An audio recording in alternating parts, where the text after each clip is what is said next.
안녕하세요. 반갑습니다. 오늘은 리처드 칼슨 지엄의 우리는 사소한 것에 목숨을 건다를 가지고 왔습니다. 이 중에서 기분이 저조할 때 떠오르는 생각에 속지 말라. 사람의 기분은 간혹 극도로 기만적이어서 때로 삶이 실제보다 훨씬 엉망인 것처럼 느끼도록 주인을 속이곤 한다. 어쩌면 지금 당신도 그래서 세상을 언짢게 보고 있는지 모른다. 기분이 좋을 때 인생은 위대해 보인다.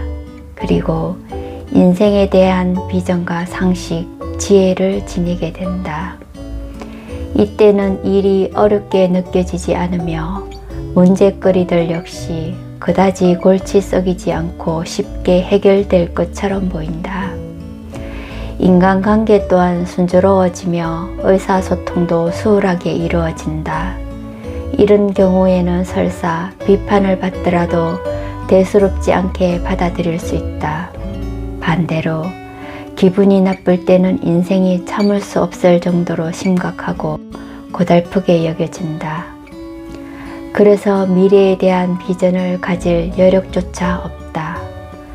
상황을 주관적으로 받아들이게 되고 때로는 주위 사람들을 오해하거나 그들의 행동에 악의가 숨어 있다고 생각한다. 바로 여기에 문제의 핵심이 있다. 사람들은 자신의 기분이 수시로 바뀐다는 것을 자각하지 못한다. 대신 자신의 인생이 지난 며칠 사이에 심지어는 몇 시간 사이에 갑자기 나빠졌다고 생각한다. 아침을 기분 좋게 시작하면 자신의 배우자와 일, 그리고 자신의 차를 사랑이 담긴 시선으로 바라볼 수 있다. 미래를 낙관적으로 보게 되고 과거에 대해서도 고마움을 느낀다.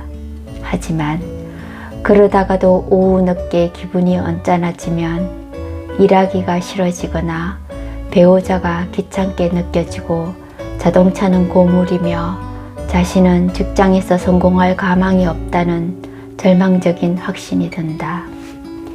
기분이 좋지 않을 때 누군가가 어린 시절에 대해 묻는다면 틀림없이 자신의 어린 시절은 너무나 힘들었다고, 지금의 곤란한 상황은 모두 부모 탓이라고 말할 것이다.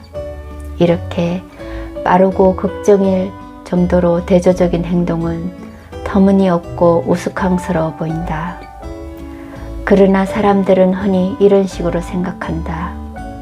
기분이 저조할 때면 비전을 잃게 되며 모든 일이 당장 급하게 처리해야 할 것처럼 보인다. 기분이 좋을 때 느꼈던 인간과 사물, 그리고 상황에 대한 만족스러운 감정이 기분이 나빠지면 깨끗이 사라진다. 심지어 동일한 상황, 배우자, 직장, 자동차, 자신의 잠재적 능력, 어린 시절을 기분에 따라 전혀 다르게 느끼기조차 한다. 기분이 저조할 경우 사람들은 좋지 않은 기분 탓에 부정적인 느낌이 들었다고 생각하기보다는 자신의 삶이 전부 다 잘못되었다고 속단해버리는 경향이 있다.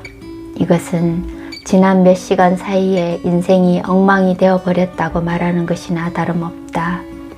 기분이 저조한 상태에서 삶에 대해 이야기하는 것만큼 어리석은 행동은 없다. 기분이 나쁜 상태에서는 삶을 현실 그대로만 받아들이거나 믿지 못하고 자신의 판단을 자꾸만 의심한다. 이럴 때 스스로에게 나는 지금 상황이 별로 좋지 않아, 혹은 화가 나고 절망스럽고 스트레스를 심하게 받고 있고 우울해, 기분이 좋지 않은 게 분명해, 나는 기분이 저조할 때면 항상 부정적인 생각을 갖게 돼 하고 말해보라. 가벼운 질병은 그냥 내버려 두면 얼마 지나지 않아 자연히 치유되는 것처럼 기분이 좋지 않을 때면 기분이 저절로 나아지도록 내버려 두는 법을 배워라. 기분이 저조한 상태에서 인생을 분석해서는 안 된다. 그것은 정서적인 자살 행위이다. 만약에 그 문제가 근거 있는 것이라면 마음의 상태가 나아져도 잊어버리지 않을 것이다. 이때 요령은 기분이 좋을 때는 기꺼이 감사하고 기분이 침울할 때는 그것을 심각하게 받아들이지 않음으로써 그 상황에 합당한 판단을 하는 것이다. 어떤 이유에서건 기분이 저조해질 때면 스스로에게 이것도 역시 그냥 지나갈 거야 하고 달라라.